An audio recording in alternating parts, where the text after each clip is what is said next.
Magandang araw mga kabayan. Isang empleyado ng Department of Health ang nagsumbong kay Bongbong Marcos dahil sa overprice na mga mobile clinic na binibili po ng Department of Health. Ang matindi po mga kababayan po natin, imbis na tulungan, imbis bigyan ng proteksyon, pasalamatan dahil nagmagandang loob at nagsalita sa kanyang nakikitang korupsyon, abay sinibak pa mga kababayan natin. Dito lang yan makikita sa administrasyon ni Bongbong Marcos. Ito yung pinakamasakit na nangyayari ngayon sa administrasyong ito. Wala itong pinag-iba sa mga nangyayari po sa korupsyon sa flood control project at ibang ahensya pa ng gobyerno.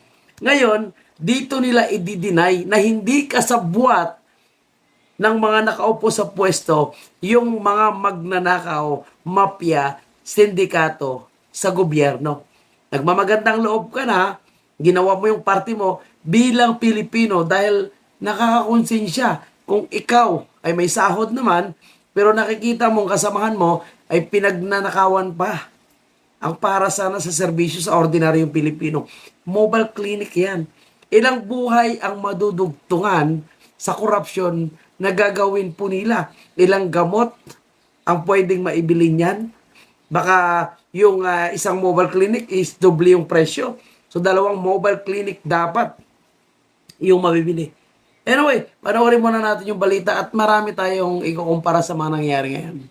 Ating Health Undersecretary mismo ang nagbunyag na may naganap na irregularidad sa pagbili ng Mobile Primary Care Facilities o MPCF sa isang liham na exclusive. Bagong Pilipinas. Yung pagkakalam mo sa mobile clinic na yan, yung nagpo-push niyan, ay si Lisa Tanas. Hindi lang ko sure ha, pagkakalam ko lang. Eksklusibong nakuha ng Abante, ipinadala ni Gregorio Murillo ang reklamo kay PBBM noong February 14, 2026. Inilahad ni Murillo Ang pagkakamali niya, nagsumbong siya sa kawatan. Yari. ang mga anomalya sa programa na nagkakahalaga ng 1.8 billion pesos. Wow. Nakasaad sa liham na 1.8 billion. Mga kababayan, gigil na gigil sila sa 125 million ni BP Sara na may resibo. 25% lamang ng mga MPCF na ipinamahagi sa 83 provinces ay functional o may kakayahang magbigay ng medical services na inaasahan gaya ng laboratory, diagnostics at imaging. Natukoy ang Cotabato, Sultan Kudarat, Davao del Oro, Davao Oriental at iba pang lugar sa Mindanao kung saan hindi umano napagana ang mga pasilidad. Nako. Ayon pa kay Murillo, sa kabila ng mga ulat na ito ay itinuloy pa rin ang pagbili sa mobile healthcare facilities. Dagdag niya, ang Terms of Reference o TOR na itinakda para sa proyekto ay hindi umano naaayon sa rekomendasyon ng technical teams. Nabanggit din ni Murillo na may mga opisyal umanong nais baguhin ang TOR na posible raw makaapekto sa transparency ng procurement process. Sa huling bahagi ng liham, isinawalat din ni Murillo na inalis siya sa kanyang posisyon. Iyon ang pinakamasakit na nangyari sa kanya, mga kababayan po natin. No? Tumulong siya para malaman ng nakaupo sa gobyerno, nakaupo na si Bongbong Marcos, para malaman ang korupsyon na nangyayari. Alam niyo kung sa panahon ito ni PRRD, o ngayon ha, kung empleyado ito ni BP Sara, sigurado agad dyan, natanggal agad ang lahat na involved dyan. Magkakaroon agad ng urgent na investigation. Kay PRRD, sigurado si Bak agad dyan. Pero dito po mga kababayan po natin ha, sa administrasyon ni Bongbong Marcos, yung nagbulgar pa, yung whistleblower pa, yung tinanggal. Itong kwentong ito mga kababayan po natin, walang pinag-iba sa nararanasan ngayon ng 18 soldiers, marine and non-marines. Bakit? Kasi sila po yung tumulong at nagsalita, nagbulgar sa anomalya ng korupsyon sa mali-malitang delivery ng pera mga kababayan, sila pa ngayon ang lumalabas na tila ba may kasalanan. Kaya budol talaga, certified itong si Bongbong Marcos. Ang sabi niya pa, kung may mga impormasyon kayo na nalalaman, isumbong nyo kay Bongbong Bong. Lalong-lalo na sa usapin ng corruption. Ngayon nakikita mo na ang nagsusumbong, siya po yung ginigipit, siya po yung tinatanggal. Ibig sabihin yung gobyerno natin, sindikato, parang napapanood natin sa pelikula na kasabwat yung mga nasa gobyerno. O ito na ang nangyayari ngayon. Nagsumbong na para makatulong sana, para maparusahan yung magnanakaw dahil pera naman ng taong bayan yan, sila pa yung ginipit. At ang masakit dito kay Asik Morelio ng DOH, siya pa ang tinanggal.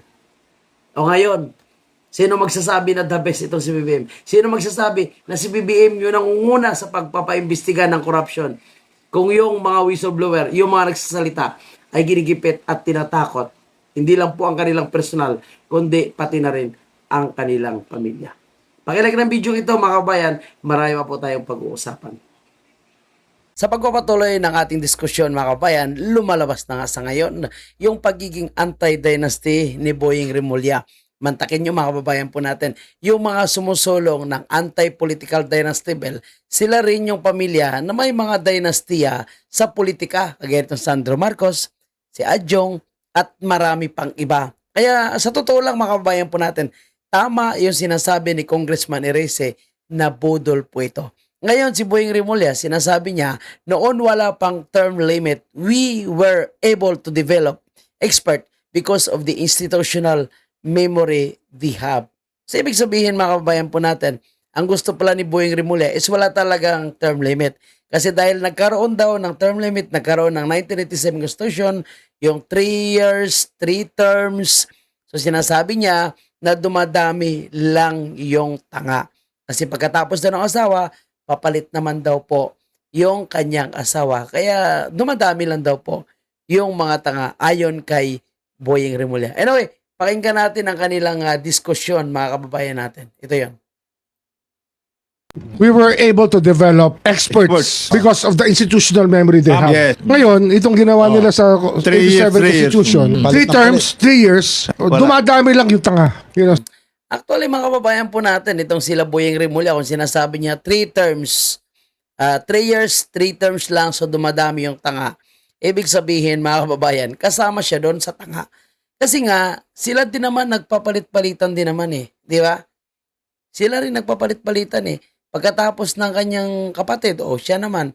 Pagkatapos ng kanyang kapatid, o anak niya naman. So, pareho silang tanga. Kasi sa totoo lang, mga kababayan po natin, hindi naman progresibo yung lugar na talagang nasasakop nitong mga Rimulya eh. Nagpapayaman lang din po sila sa kaba ng bayan. At hindi po sila totoo para sa taong bayan. Tingnan mo ngayon, siya po ay na-appoint bilang ombudsman. Sino yung kanyang siniservisyohan?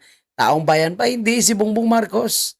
At si Bongbong Marcos at ang kanyang kalyado sa politika, si Sandro Marcos, si Martin Romualdez at itong mga kontraktor. Mantakin mo, lumabas yung mga Marines. Imbis na suportahan yung mga Marines dahil sila yung nagsasabi ng katotohanan, sila yung iniipit ngayon ni Boying Rimulya. So talagang kasama sila sa tanga at yung mga makakapal ang pagmumuka. Ganon din ang kanyang kapatid eh. Hindi naman para sa taong bayan. Ang pinoprotektahan ay itong si Bongbong Marcos. O dito na lang tayo sa ombudsman. Dapat siya po is impartial at non-biased. Maaga pa lang nagsasalita na eh. At na-impluensyahan pa po yung NBI. Sasabihin ko sa'yo. Ganun? Oh, kasi pag na-expire yung term, papalitan ng asawa, naman? anak, kapatid. Walang alam. Wala eh, nasasayang lang eh. Ang una, Diba? Ganon sa kanya. O, pinapalitan ng kapatid, anak. O, yun ang nangyari sa kanila ngayon. So, ito yung mga nasa gobyerno ngayon na kalyado ni Bongbong Marcos. Nagsasalita na ang tinatamaan ay ang kanyang sarili. Parang walang pinagkaiba kay Claire Castro, mga kababayan po natin. Na binabanatan niya si BP Sara, no? Tinitira niya si BP Sara, lalong-lalo na sa usapin ng corruption, corrupt daw, no? Itong pamilya ni BP Sara, most corrupt daw si Tatay Digong. Pero bakit hindi nila makasuhan sa kasong korupsyon? Bakit walang kasong korupsyon si Tatay Digong? Walang allegation ng korupsyon. Wala silang maituro. Kasi nga hindi totoo. Kay BP Sara naman, iisa lang yung sinasabi nilang korupsyon dito po sa confidential fund. Yung mga sinasabing procurement ng mga laptop, dating DepEd Secretary pa yon, di ba? And then, ang sinasabi naman nila, sinuhulan daw itong si Mercado, pangalan nito, si Gloria Mercado, no? Hindi naman totoo yun. May video nga si BP Sara, di ba? Na magpapatunay na hindi totoo yung sinasabi ni Gloria Mercado. O tingnan nyo, Ginamit ba nila ngayon si Gloria Mercado? Takot po silang ilabas. Dito naman ngayon, si Madriaga, pagkatapos silang gamiting magingay, si Madriaga, nasa si Madriaga ngayon? Gusto naman nila itago, gusto nila ilabas. Kasi nga, lumabas yung mga opisyal ng Armed Forces of the Philippines na magpapatunay na hindi totoo yung mga allegation. So, walang pinagkaiba nga yung nasa gobyerno ngayon. Halos pare-pareho po yung estilo nila. Halos pare-pareho yung atake nila. So, tama yung sinasabi ni Boying Rimulya. No, tinanggal yung, tapos yung termino ng tatay, pumalit yung anak, pumalit yung asawa, wala namang alam, parehong tanga. So, pareho sila. Walang pinag-iba. Ito si Boying Rimulya, sa totoo lang, gusto niya kasi walang term limit. So, dire-diretso. Yun nga, political dynasty pa rin. Pero walang term limit. Wala nang 3 years, wala nang 3 terms. So, depende hanggat iboboto ka ng taong bayan. So, tuloy-tuloy ka. Actually, ako mga kababayan hindi ako kontra sa anti-political dynasty. Basta't yung dynastiya ng isang pamilya ay matino. Kagaya ng mga Duterte, di ba? At least, kung sila yung patuloy na magserbisyo sa lugar na yon o sa bansa natin, alam natin na talagang magiging progresibo tayo. Kasi nga, hindi sila magnanakaw. At hindi sila nagiging oto-oto at naging sunod-sunuran sa mga oligarko at sa nakapaligid sa kanila. Meron silang sariling desisyon.